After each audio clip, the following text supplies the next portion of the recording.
I'm exploring the fascinating world of plants, from the most bizarre to the most beautiful.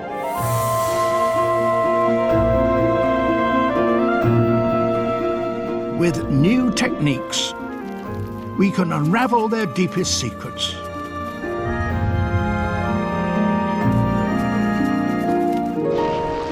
We can move from our time scale to theirs.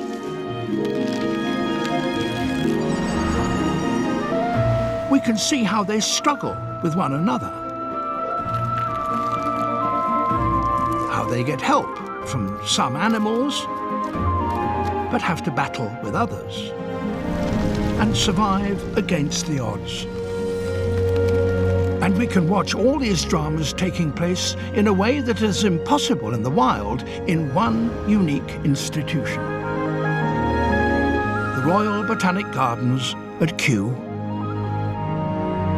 In this living laboratory, we can discover plants' most extreme adaptations for survival.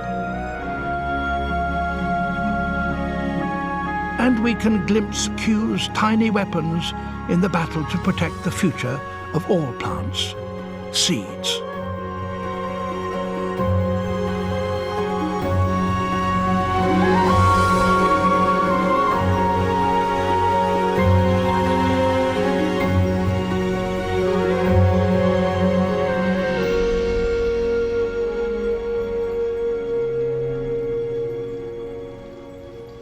Ever since plants first moved out of water and colonized the land, they've advanced into drier and drier places and evolved specialist adaptations in order that they can do so.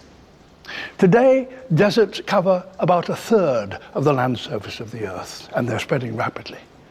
But some plants have developed some truly extraordinary strategies to enable them to survive in the driest of places.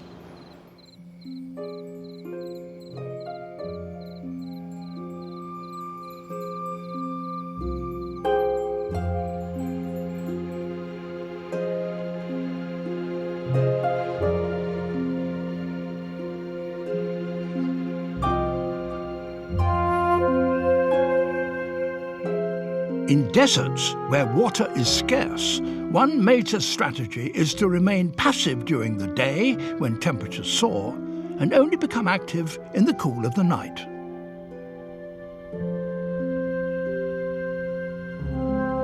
This desert, in Kew's Princess of Wales Conservatory, contains plants from arid regions all around the world.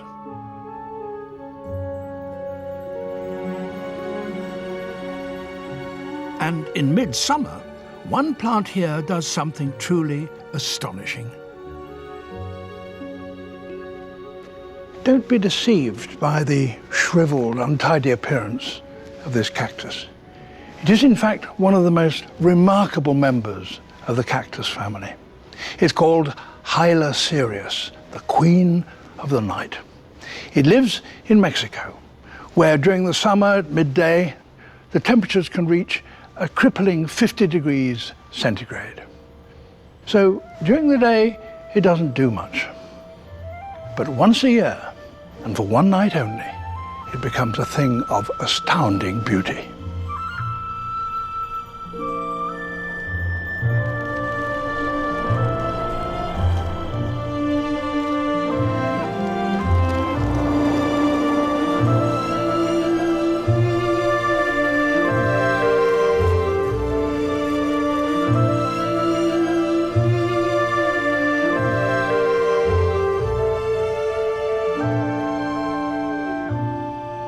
The flowers usually open on a night of the full moon, and as they do so, they give off a smell which attracts night flying animals, large and small.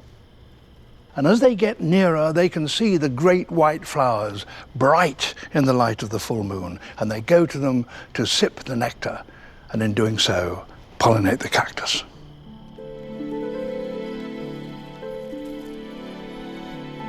It might seem strange, even risky, for a plant to restrict its flowering to just one night of the year. But this strategy works for Hyla cereus.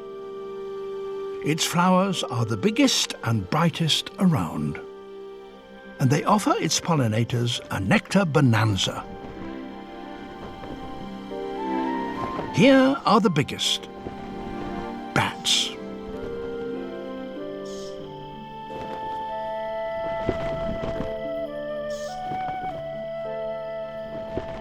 Bats are a vital part of many desert ecosystems.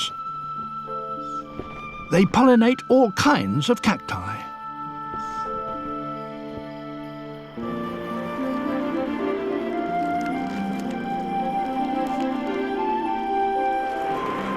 In springtime in South American deserts, there is always a cactus of one kind or another in bloom.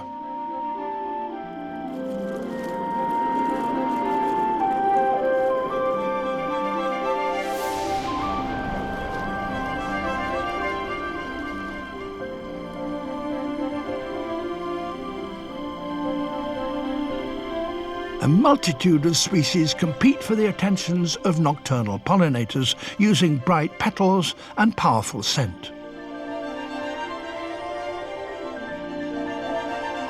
The sweetest perfumes attract insects.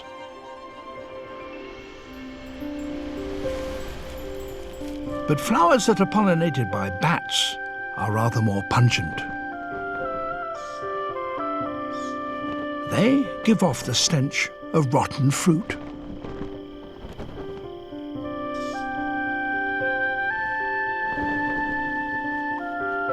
To nectar-feeding bats, that smell is irresistible.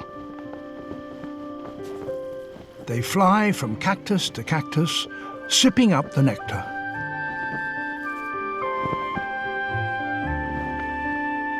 Each bat can consume 1.5 times its body weight of nectar in a single night.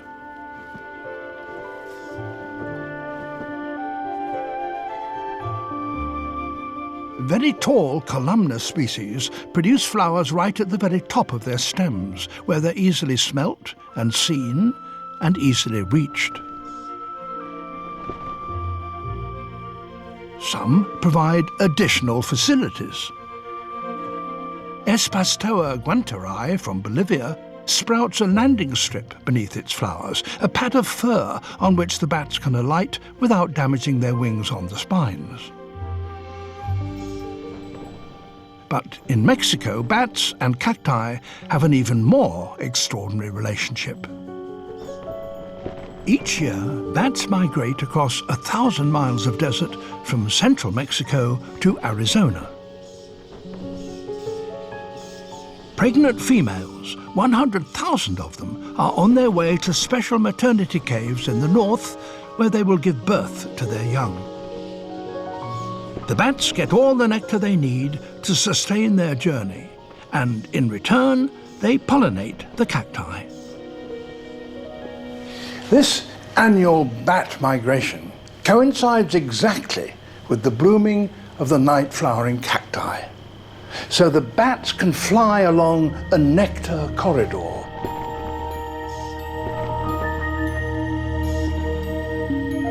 And so can cross a patch of desert that otherwise and at other times would be impossible to them.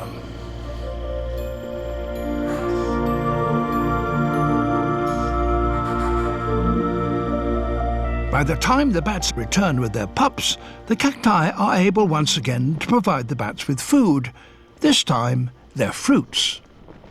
The bats carry with them in their stomachs the fruit and the seed it contains, and in due course they deposit those seeds with a nice little packet of fertilizer farther down the corridor. So the corridors are self-perpetuating.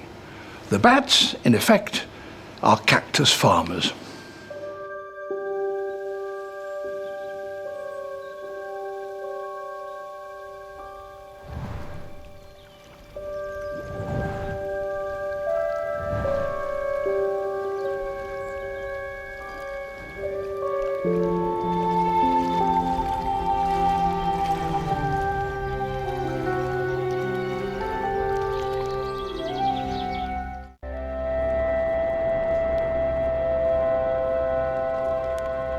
Perhaps the most extraordinary thing about these night-blooming cacti is that just a few hours after the flowers burst open, they begin to close.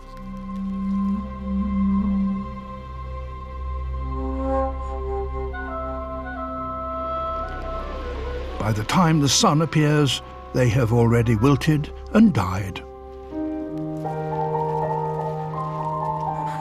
This is all part of their survival strategy.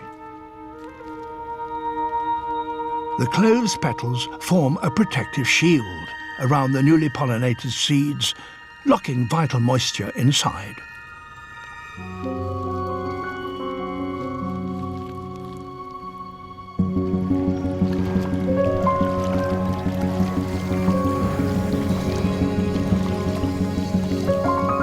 The light of a new day reveals the bizarre nature of dry zone plants.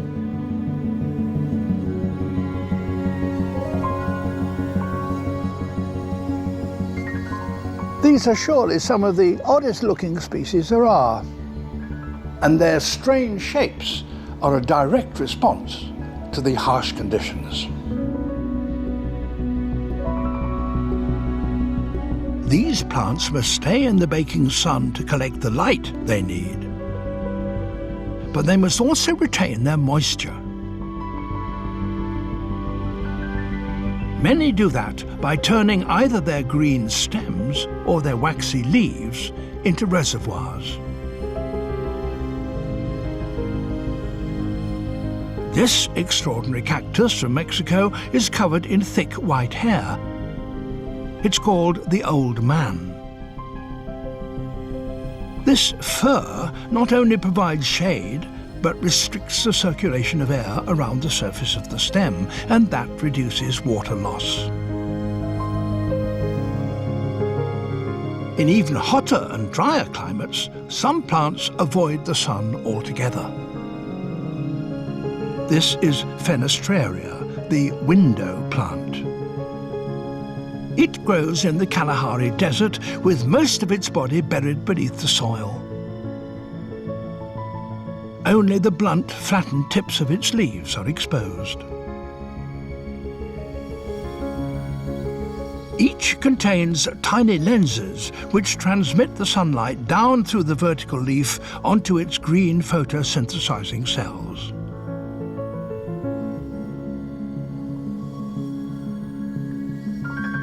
Some desert plants that live in exceptionally hot, dry conditions take even more drastic measures. Leaves are very thin and have a large surface area, so they lose a lot of moisture in heat, and many desert plants have done without them altogether. Instead, the valuable green pigment develops in the stems, and desert stems are often very thick and swollen, and that enables a plant to store water in them. Not only that, but some desert plants have pleats in these stems, so that when there is a sudden rainstorm, those ridges can suck up all the moisture while it's there and expand in order to hold it. The stems of some of these species swell to such a degree that they become almost spherical. A sphere has a minimum surface area for any given volume, and that enables the plant to hold as much water as possible. This one is Copiapoa from northern Chile, where it never rains at all. But in fact, it doesn't need it. Under a microscope, you can see why. There are thousands of tiny, jagged structures on which the morning dew condenses so that the plant can collect it.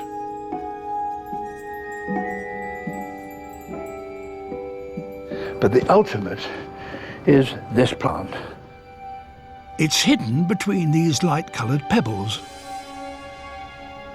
Blossfeldia from Argentina.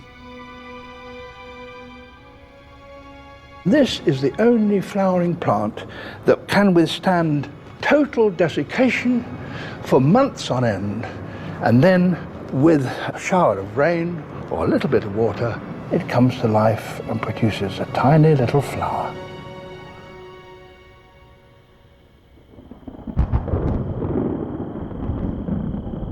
This ability to wait for the right conditions is the trump card that enables many plants to survive in the dry zone. In many deserts, plants must endure months, sometimes years, of drought.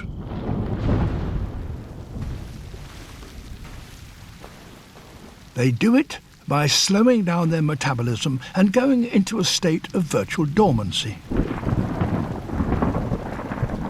But when rains finally arrive, plants like these suddenly come to life. Their dried out tissues absorb water like sponges. And once expanded, they use the moisture to grow.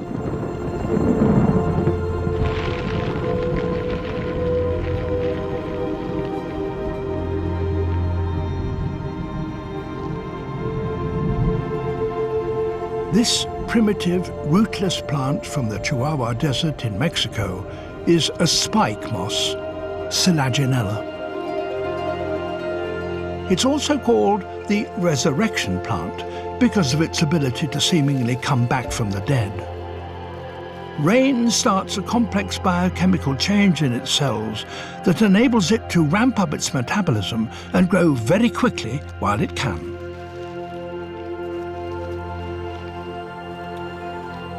But the most spectacular consequence of rain in the desert is an explosion of colour.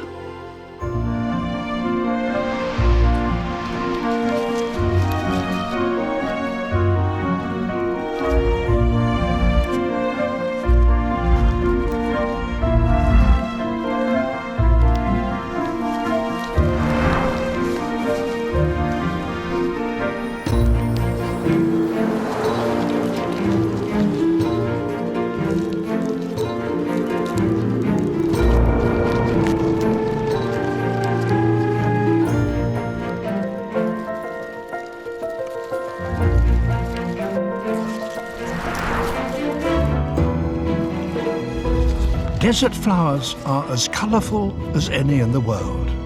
They have to attract pollinators quickly before the deserts dry out once again.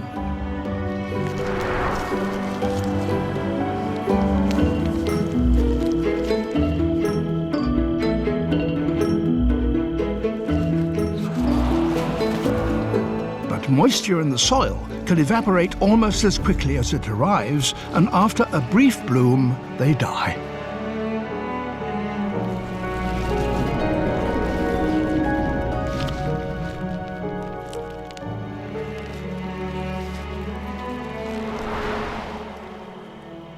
Desert plants can only grow when the conditions are right, and that may be only for a few short periods in the year. So many desert plants take a long time to reach full size. That agave there, for example, is over 40 years old. But during that time, it has manufactured food and gathered water and stored them in its great fat leaves. But it's not yet adult. This one is. This agave has started to withdraw that water and food from its leaves, so now they're beginning to crumple and wilt. And it uses that food to fuel the growth of this huge mast-like stem that grows from its center and will carry the flowers. And it reaches its full height at extraordinary speed.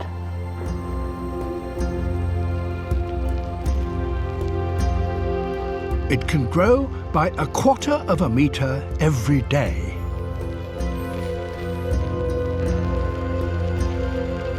It reaches such a height that here in Kew's glasshouse, panes have to be removed from the roof to let it through.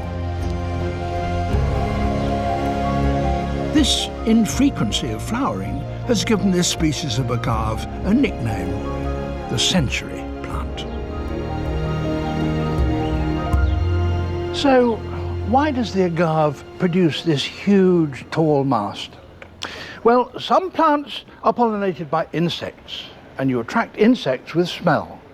But this plant is pollinated by birds, hummingbirds. And birds have little or no sense of smell. To attract them, you have to exploit their very sharp sight. You have to produce flowers that are very bright and put them right at the top of a prominent, tall mast.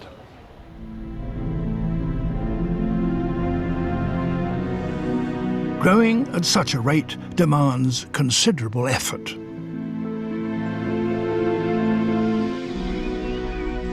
For the agave, it's terminal. The act of producing that mast is the last act in this plant's life. Having done it and been pollinated, it dies.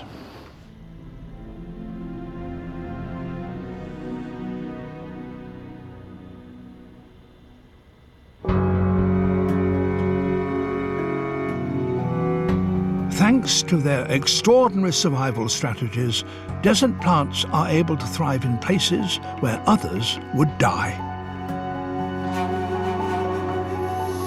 But that makes them the focus of much unwanted attention.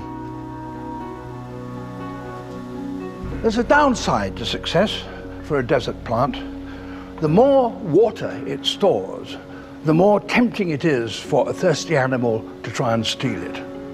So desert plants have to have good defenses.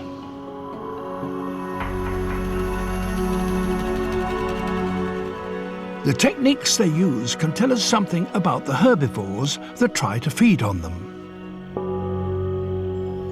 This Echinopsis from Argentina develops long, strong spines as a defense against large grazing animals, llamas. But such defenses also provide hiding places where an insect or a spider can keep out of harm's way.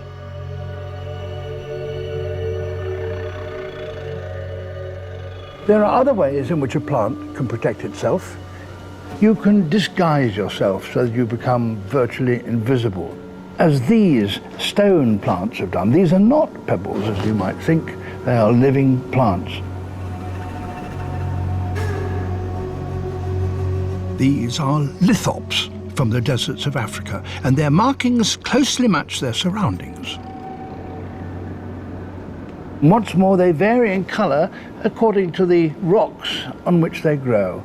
That's grow in pale rocks, and those on reddish rocks.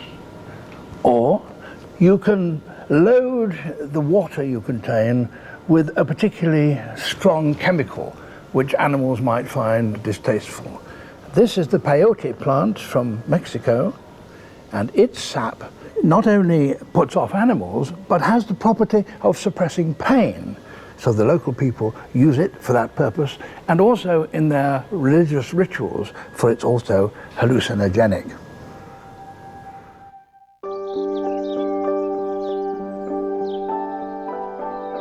In colder regions, pine trees also have to conserve water. For during the winter, water in the soil is frozen and so beyond their reach. Little evaporates from their leaves because they've been reduced to stiff, tough needles. Like cacti, they also produce distasteful chemicals.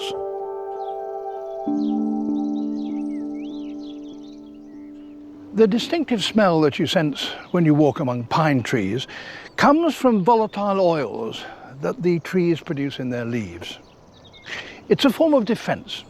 Most insects can't bear it, but one can, the pine aphid. When that attacks, however, the pine trees have a second line of defense. They produce that volatile oil from the cuts made by the insects in even greater quantity, and that crucially changes the nature of the smells around the trees.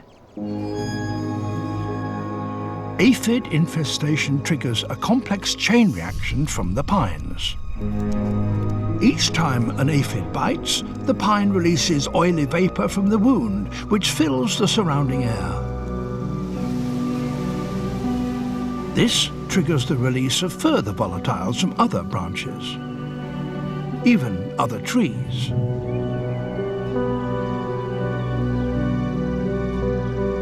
The effect multiplies until eventually whole forests become cloaked in pine scent.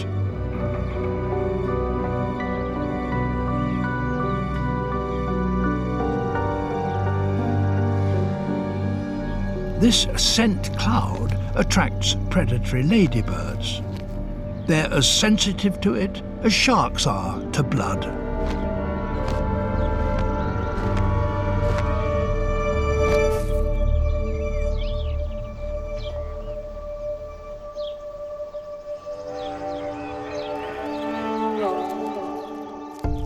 This is the eyed ladybird, and it preys on pine aphids.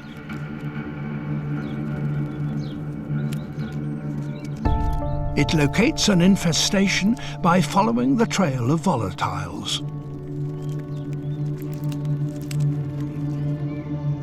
And once there, it makes short work of the prey.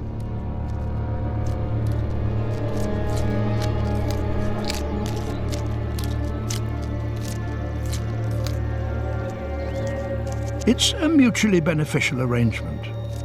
The ladybird gets an easy meal, and the pine tree gets rid of a pest.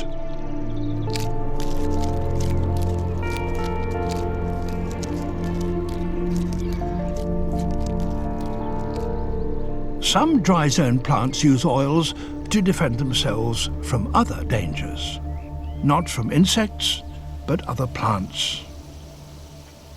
This is a eucalyptus, famous for the oil in its leaves.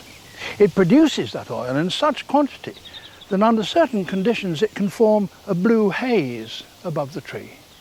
In fact, the Blue Mountains of New South Wales and Australia get their name from the haze that hangs over the eucalyptus forest sometimes. When the leaves fall to the ground and rot, the oil leaches out into the soil. And there, reinforced by more oil secreted by the roots, it acts as an inhibitor that prevents other seeds of other plants from growing around its base, so reducing competition for the eucalyptus. Another species use oils in a different way, and a more dramatic one. If the temperature raises to 32 degrees centigrade, those substances in the leaves of this cistus plant from the Mediterranean can spontaneously burst into flame.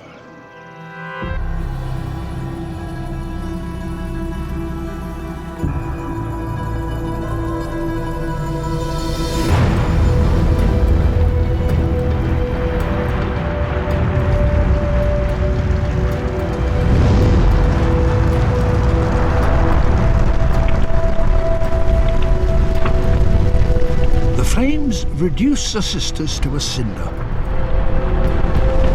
and the plant itself will never recover. But this is not a disastrous accident. The cistus has evolved to burn. Such extraordinary sacrifice ensures a different kind of survival of its offspring. The flames will also destroy all other plants from the surrounding area. And this gives the cistus a chance to extend its territory.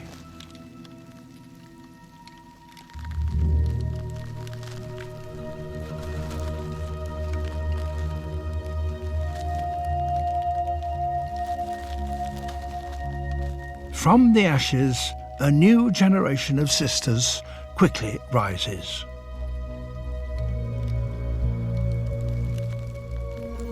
Cistus seeds escape damage because they're enclosed in flame-resistant capsules. Furthermore, the smoke stimulates their germination.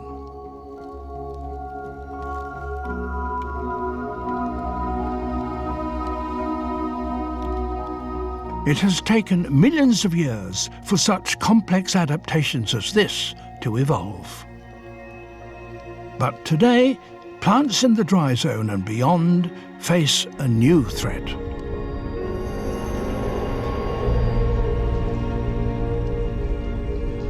From rainforests to mountain ranges, the evidence is that plants across the world are disappearing in variety and number faster than at any other time in the Earth's history.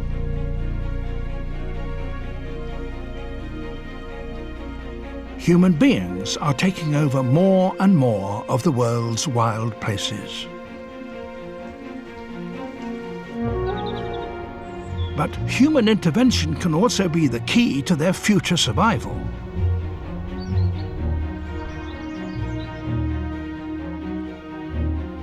Kew is at the forefront of the effort. Its unique facilities enable scientists here to both measure the loss of species and work out how to prevent extinctions before it's too late. And a crucial resource in that battle is held in this building, the herbarium.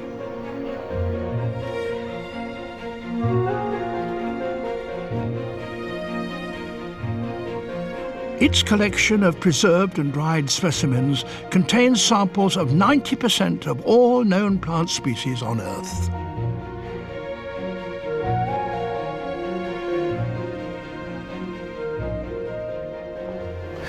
Here, almost unbelievably, there are records of every single specimen ever sent to Kew. It was founded in 1853. Now, staff process about 50,000 specimens that are sent every year from all over the world. It contains about 8 million specimens. It's the biggest repository of botanical data in the world and Kew's major weapon in the battle to save the plants of the planet. This vast data bank plays a vital part in monitoring the global health of plants. It's run by curator David Mabberley. This herbarium, 8 million odd specimens, is actually a record of the vegetation of the Earth through time. There are some things which have gone completely extinct, and so all that's known of them is just some herbarium specimens. For example, this is a relation of the olive, which was known only from one island off the coast of California, and it hasn't been seen since 1873. Really? Even then there were only 3, and that's all that we've got left now. Goodness. These specimens, though, are referred to, aren't they, for identification? Yes, well, these are the standards, and the ones which are in these red folders like this are actually the ones upon which the original description of a plant was made, the so-called type specimen, and therefore this is the kind of gold standard. If anybody really wants to know what is meant by a particular plant name, they must refer to the type specimen.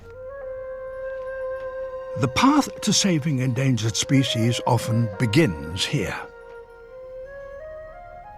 For example, back in 1874, this specimen was sent back from the island of Rodriguez in the Indian Ocean, of a tree they called the café marron, a kind of coffee. It was preserved here, given a Latin name, and put in the herbarium.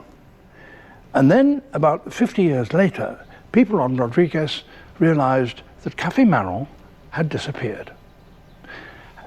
Then, in 1979, someone found a plant. Was it or was it not café marron? A specimen was sent here, compared with this specimen, and indeed it proved to be the case. So from that single plant, a cutting was taken and sent here to Kew for propagation. From that single cutting, horticulturalists grew a handful of cloned specimens. But although they flowered frequently, they never produced viable seed. Without the ability to reproduce, the café marron was still doomed.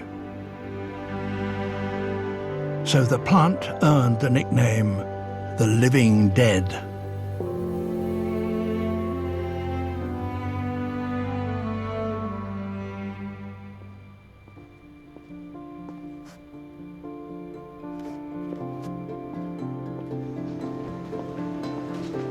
The daunting challenge of rescuing it was taken up by endangered plant specialist Carlos Magdalena.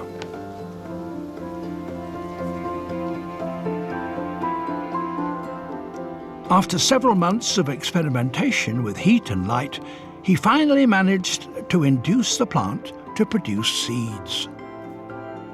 But when they germinated, the young plants had leaves so unlike the Café Marron he knew, he thought he must have made a mistake. That's quite different from Café Marron.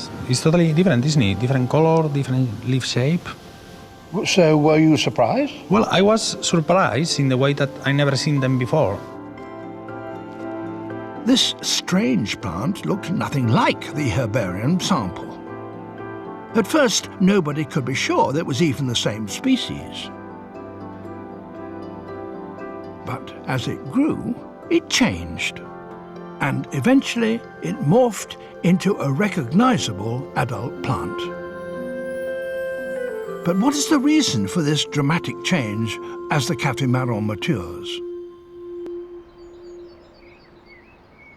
The answer is camouflage. This is the most famous inhabitant of the island of Rodriguez, a giant tortoise. It loves bananas. Go on. But they also like green leaves, and that's their main food. So any plant growing close to the ground has very little chance of survival while creatures like this are going around eating them. And that's the clue to the mystery of the Café Marron. When it's small, it produces leaves that are very thin and not even green. And the tortoise, whose eyesight is not very good, doesn't even see it. So he takes very little notice of leaves like this, and the Café Marron can grow.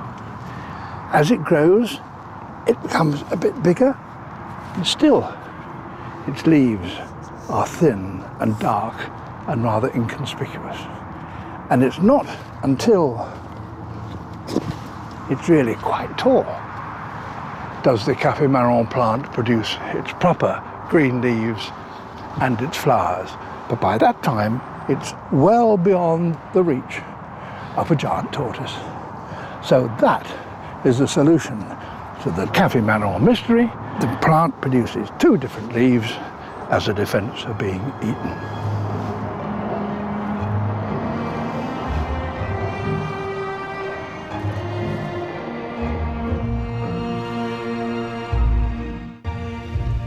The Café Marron's survival is tribute to the skills developed here at Kew.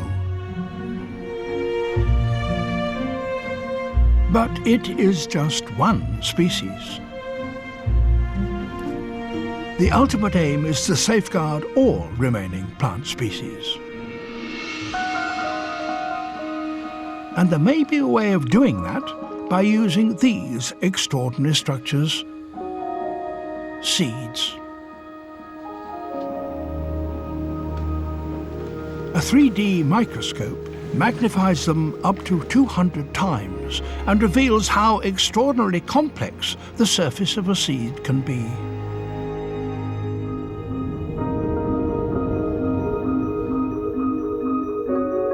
No two species are the same. These images have been given artificial colours, but many of their shapes are beyond explanation. Some structures, however, have a clear function. They help the seed to achieve one of its main purposes, to travel. Many seeds rely on animal couriers. The American stick seed attaches itself to the fur or skin of passing animals with hooks and barbed spikes. The amazing sticking structures of such hitchhikers inspired the invention of Velcro. Some seeds carry a little packet of nutritious fat, which persuades an ant to take it back to its underground nest, where the seed, having surrendered its fatty reward to the ants, can germinate in safety. The seeds of orchids are minuscule and produced in their millions. They blow away like dust. In contrast, this much bigger seed has a large flat membrane which serves as a wing, so that it can float great distances on the wind. Other wind-dispersed seeds, like the yellow paintbrush, have a honeycomb texture. Such complex sculpturing enables seeds to catch the slightest wind current and ride thermals, travelling long distances from their mother plants. But these images also reveal the incredible toughness of the seed's outer capsule. This strength may be the key to the survival of all plants. For seeds can survive all kinds of hardship. This plant is called the pincushion and grows in South Africa. And this individual specimen is something of a miracle. In 1803, a British man-of-war captured a Dutch merchantman coming back from the Cape of Good Hope. And on board, in the cargo, they found a packet of seeds. When they got back to Britain, the seeds went to the Tower of London for quite a long time. But eventually, they found their way here to Kew. And one of them germinated and produced this plant. After 200 years, just shows how long seeds can survive, even without help. This ability to endure has inspired Kew's latest groundbreaking project.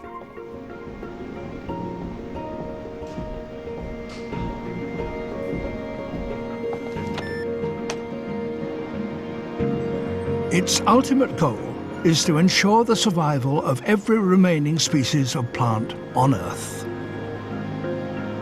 The work takes place deep underground in a labyrinth of sealed vaults that are encased in steel and concrete.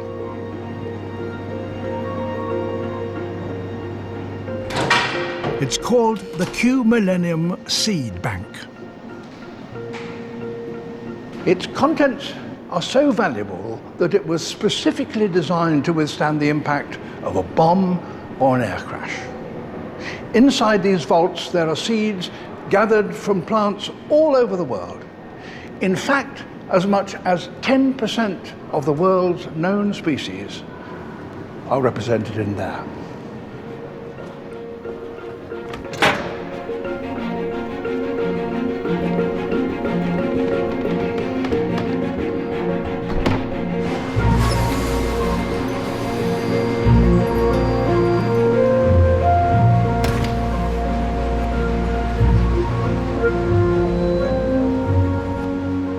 The heart of the Seed Bank project is this gigantic freezer full of seeds in sealed jars.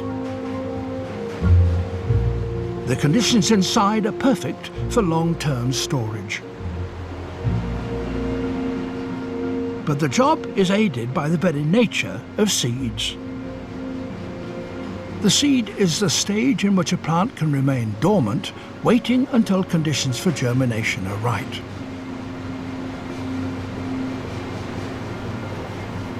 Inside each seed, there's a store of food. Outside, there's a tough protective shell to guard against predation or damage. In fact, a seed is a kind of time capsule that can live for sometimes a decade, sometimes even centuries. The aim of the seed bank is to prolong that period as long as possible. To do that, they clean the seeds, dry them, put them in jars like this, and then keep them here at minus 20 degrees centigrade. How long they will survive under these conditions, nobody knows, but it's certainly going to be for a very long time. New samples arrive at the seed bank every day. They are first identified and studied in microscopic detail by Chief Morphologist Dr. Wolfgang Stuppy. The latest report from Israel claims that date palm seeds have been found in King Herod the Great palace in Masada, and they germinated after 2,000 years.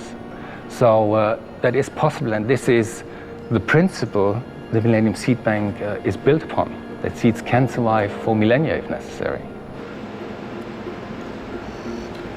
The longevity of most kinds of seeds is unknown, so they must be regularly checked.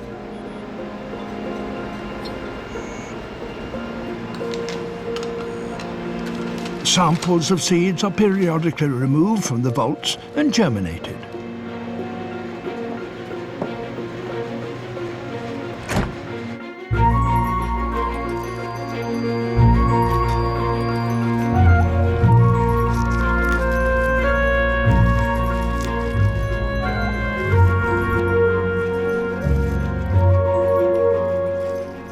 If most grow, the whole batch can be left in the vaults for another decade.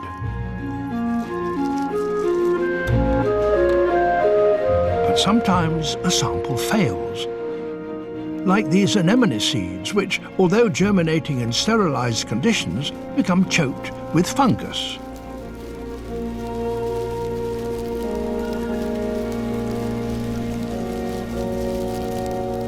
When this happens, the scientists must find out why and how to prevent it happening again.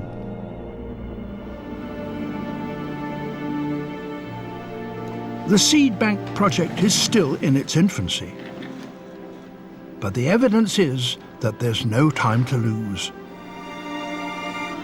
There are already seeds stored here from plants that are now extinct in the wild. The problem is, what many people don't understand, is that if a species goes extinct, it means it is gone for us forever. There was 5 mass extinctions in the Earth's history. After every mass extinction, it took between 4 and 20 million years for biodiversity to bounce back to pre-extinction levels.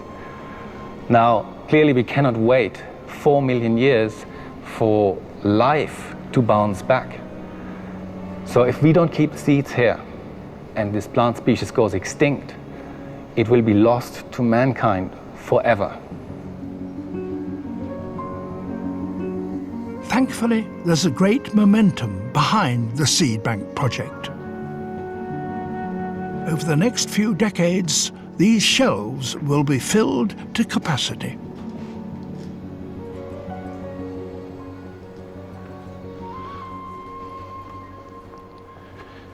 There's enough space here to hold seed from every single species of plants on this planet. But this place is not just an insurance policy against the ultimate apocalypse. This is of huge value right now. For wherever we discover that a plant is teetering on the brink of extinction, we can now bolster its numbers with seeds from here and so ensure that no plant species on Earth need go extinct.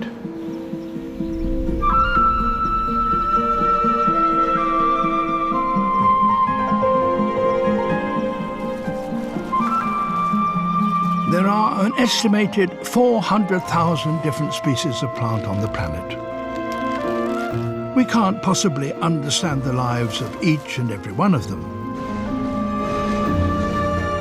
But here at the Royal Botanic Gardens in Kew, one of the birthplaces of scientific botany, we've begun to glimpse their extraordinary world.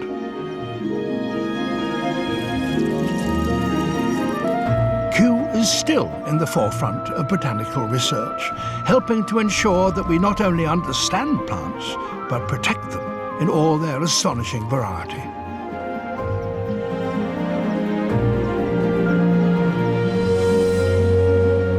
And here we can see how plants in all habitats and environments are intricately connected with animals and with fungi. Not only do plants give the world much of its beauty, they are indeed the very basis of all life on Earth.